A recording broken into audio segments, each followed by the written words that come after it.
GTA 6 news and leaks and the age-old debate, will it be woke?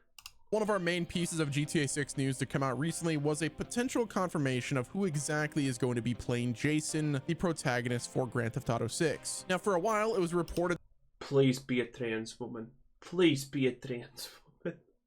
that Brian Zampella would be playing the male protagonist in GTA 6, but there hasn't been much hard evidence to support that. Quite the contrary, there's evidence to support that he's actually not the actor. However, not too long ago, the internet started to realize the main role may actually be played by Gregory Connors, which Connors himself hinted at that not too long ago. Connors recently updated his official acting resume to include an unnamed Rockstar Games project planned to release in 2025, and his resume also stated that he is playing a lead role. Now, obviously, GTA 6 is the only game that we know about that could match this description, unless of course Rockstar is planning on announcing and releasing something else next year, highly doubtful. And since Jason is the main male character, a number of people have started suggesting that Gregory's unnamed lead role is indeed going to be Jason. Now, in case you have any doubts about Gregory Connors' experience for a role like this, his resume is pretty solid, which isn't surprising since Rockstar only hires the best talent for their projects.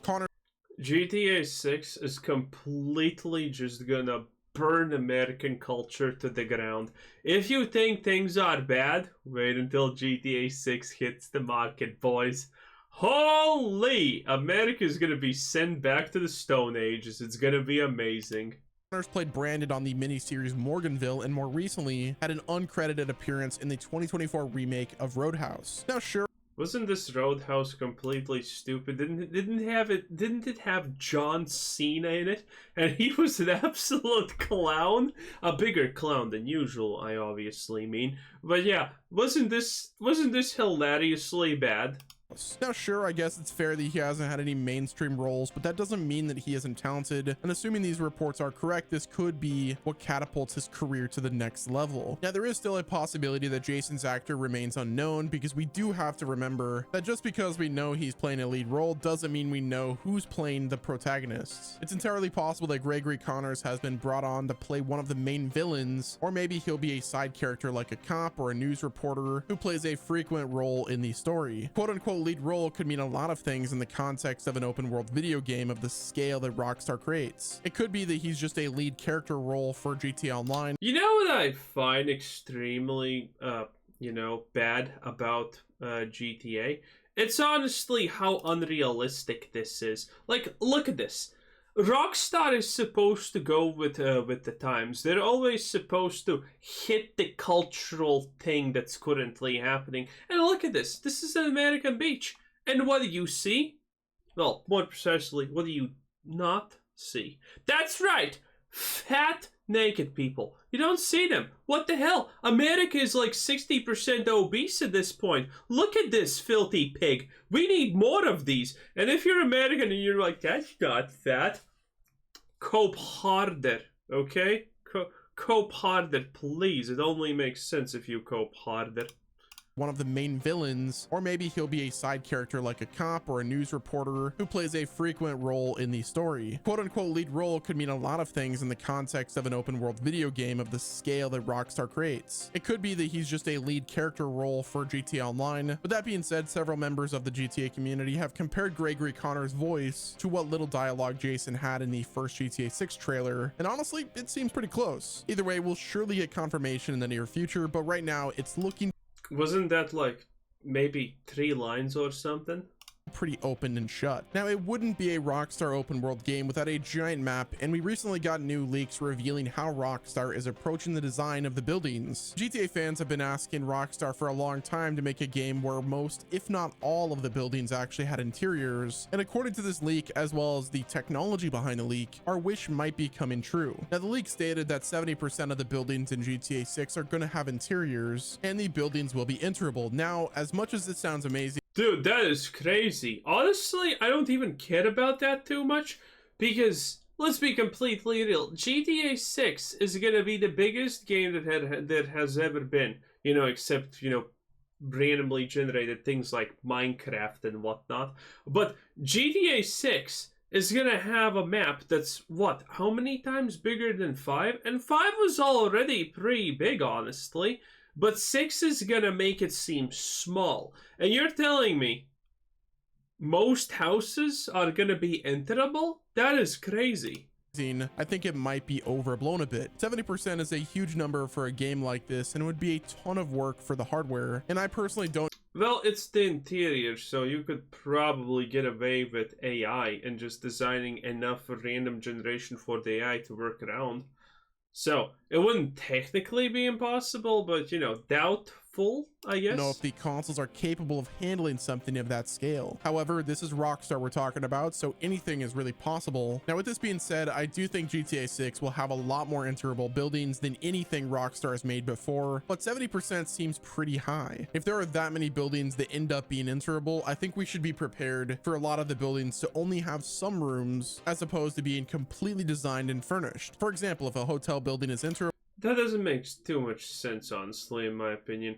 So you enter a house and you go into a lobby and you can open like one random door and there's nothing behind that door. Honestly, that seems useless.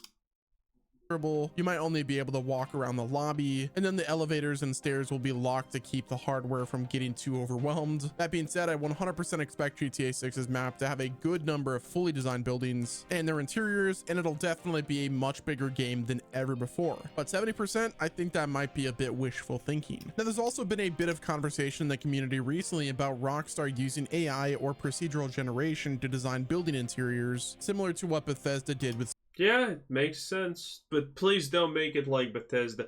Starfield, they didn't have enough random permutations. It just was the second place you enter, you already can recognize that it's almost the exact same as the first place you entered. It was bad. Starfield's map. If Rockstar is actually trying to maximize the number of enterable buildings around the map, they probably won't be able to just handcraft every single one of the buildings, because that is just way too much time. Just think about how many buildings there are on GTA 5, and then think about how many more buildings there will be on GTA 6. Expecting Rockstar to handcraft every single one of their interiors is a bit much, even with how long this game has been in development. If Rockstar is going to try to get a solid percentage of the buildings to be enterable, they'll inevitably have to use procedural generation, possibly some. I wonder if this is gonna piss people honestly off. Because think about it, you're playing GTA 6 and some buildings are enterable and other buildings are not enterable and it's pretty rando. I think that would be bad, honestly. AI tech to some degree to get the job done, but I don't want you to think that means that the game is going to automatically suck. Procedural generation is a bit of a dirty phrase in gaming nowadays, but it doesn't have to be. Procedural generation is done all the time, and when it's done correctly, it works really well. Just like how other developers use procedural generation, they'll make a rough blueprint of the buildings and then go in and manually fix them to make them more realistic and fun to play in. I guess what I'm saying is don't get too upset if the news comes out later this year and confirms that Rockstar used AI or procedural generation to make GTA 6, because with a project this large, it was inevitable that they'd have to use some of the more modern tools in order to make the size and scale. This game is costing $1 billion, okay?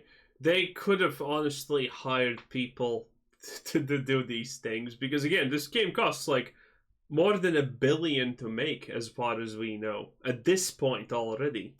That we expect it to be. I feel like the word AI nowadays has just become the boogeyman, when in reality, gaming has used AI for a very long time. Now, since we're on the topic of the GTA 6 map, I'd like to talk about a community project called the GTA 6 Mapping Project. Well, it's still going stronger than ever, and they recently released an update, and it looks amazing. For those of you who are out of the loop, the GTA 6 Mapping Project is a passionate group of fans who have been combing through all of the leaks over the last few years, and have literally cross-referenced them with the official trailer from December in order to create a mock-up of the game's open world. The GTA 5 mapping project ended up being pretty accurate, and the GTA 6 mapping project has even more people working on it and even more leaks to use as a reference point, but just how big is it now? Well, according to the recent April update, the play area is going to be absolutely massive and include a large chunk of the state of Leonida. At least 3 major cities have been confirmed, and there's even some other conversations in the community right now. Okay, so if you don't know how big this is supposed to be,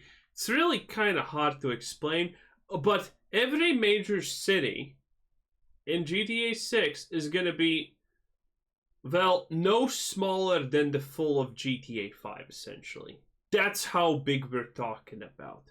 Yeah, it's pretty gigantic. Well, obviously not full of it, but it's gonna be. It's not even close, okay? They're gonna be the GTA 6 storyline. Probably is gonna take like a solid $200 to finish. I hope at least that's the case because GTA 5 was amazing. The storyline was so good, and GTA 6 could be better. Could be better. Oh, it's gonna be amazing. Now over whether or not there will be other major cities as well. Vice City is meant to be a parody of Miami, but with the mapping project more or less confirming a massive play area, and with the developer's son suggesting 2 other major cities, it seems like there will be other parodied versions of Florida cities like Tampa and Orlando. The second GTA 6 trailer is likely going to confirm more locations on the map, but for the time being, the mapping project is really exciting to look into, and I think there's a pretty solid chance it ends up being legit given just how much of this game. God, I hate this garbage reflection thing in water. This is not how real life functions, okay? Stop. Just stop. Has already leaked. So next up, let's talk about the second GTA 6 trailer, which is almost certainly going to come out some point this year. With my prediction being around the Game Awards time, Rockstar elected to release the first trailer before the Game Awards last year, so that way they wouldn't crash the event, and I think there's also a very good chance that they do the same thing this year as well. Releasing the second trailer around the 1-year anniversary of the first one would be a pretty solid strategy. With the game confirmed for 2025, Rockstar and Take-Two are more than likely going to release some marketing this year, and the hype camp. By the way, I don't know if this was confirmed or not, but this is one of the main protagonists as far as I know. What's her name? I forgot. But yeah, this should be one of the main protagonists. More than likely going to release some marketing. The girl with the kid who should have went into foster care and, you know, OD'd. But, you know, that's just my opinion. In this year, and the hype. Hey, come on, we're being realistic to modern day America, right? Campaign will probably kick into overdrive once the second trailer comes out, but I guess this is all somewhat dependent on when in 2025 they're expecting to drop the first trailer broke all world records for viewership on anything. The second trailer is probably just gonna break everything altogether. The game, will it be early 2025? Will it be late 2025? But I also doubt Rockstar is going to wait more than a year between the first trailer and the second trailer. So that's one of the reasons why I'm expecting a trailer 2 to come out by the end of this year. Now, one interesting detail that was confirmed after the release of the first trailer was the fact that the PC version of GTA 6 is seemingly not going to be available at the same time as the PlayStation and Xbox versions, which obviously isn't out of character for Rockstar, but I think a lot of gamers were hoping that GTA 6 would break the trend. Rockstar has almost always had a delay between their console games and the PC ports, so that way the PC versions can be polished as possible. But with how much PC gaming has grown since the release of GTA, you know what's the craziest thing about GTA 6? It's gonna be playable on modern day consoles. And what am I supposed to understand from that? How? Have you seen the trailer? There is no way even the next 3 generations of consoles are going to be able to run GTA 6 at anything more than 1 frame per minute. And you're saying me current generation stupid boxes are going to be capable of launching GTA 6? I probably will have to buy a new computer to play GTA 6, and it's gonna be worth every goddamn penny. Okay? Rockstar should make like some kind of deal where they sell you GTA 6 and they mail you a completely brand PC that's capable of handling it. This is gonna be wild. 5. Some were hoping that GTA 6 would launch day and date on Steam. However, the only versions of the game that are confirmed to be launching in 2025 are the PS5 and Xbox versions, which seemingly confirms that it's going to be a bit of a wait for the Steam version. On the other hand, GTA 6 is going to... I'm fine with waiting, honestly. I will watch a Let's Play of someone play GTA 6, I will watch a stream, and then I will play it myself. I'm fine waiting. Because there is no world where GTA 6 is running on a PlayStation or an Xbox. You gotta be kidding me if you're gonna tell me that that's gonna be a thing.